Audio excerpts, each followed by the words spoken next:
সকাল থেকে সন্ধে অবধি আমার ব্যস্ততার মধ্যে দিয়ে কাটে। 3 বেলা 3 রকমের ব্যস্ততার মধ্যে দিয়ে আমি যাই। সকালবেলাটা যেরকম সংসারের কাজ-বাজ টুকটাক যা থাকে সমস্তটা করে নিই। দুপুরবেলাটা কাটে একদমই আমার সোনামাকে নিয়ে।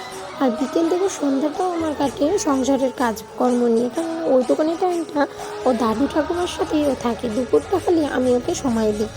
ওকে যেরকম এখন 12টা বেজে গেছে, ওকে স্নান করিয়ে এখন নিয়ে যাবো রেডি করতে। ওকে রেডি করানোর সময় ও জামা প্যান্ট যেরকম পরতে চায় না, সেরকম কপালে টিপও দিতে চায় না।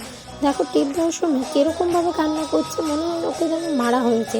তো ওকে কাতুকুতু দিয়ে একটু টিপ পরানোর চেষ্টা করলাম।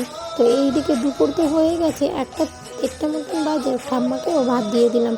তো ওর ঠাকুমা ভাত খাবে কি, নাতনি খাইয়ে দিচ্ছে ঠাকুমাকে। তো এদিকে ও কিন্তু ওর খাবার একদমই খেতে চায় না।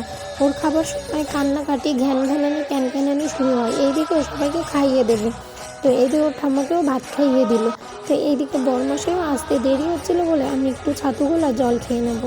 তো এইদিকে আমি ছাতুর শরবতটা খেতে খেতে দেখছি ও আবার দুষ্টুমি করতে গেছে জল নিয়ে। তো ওই ফাঁকা টাইম দেখলে, কেউ না থাকলে ও জল কোথায় আছে সেটা নিয়েও খেলা শুরু করে দেয়।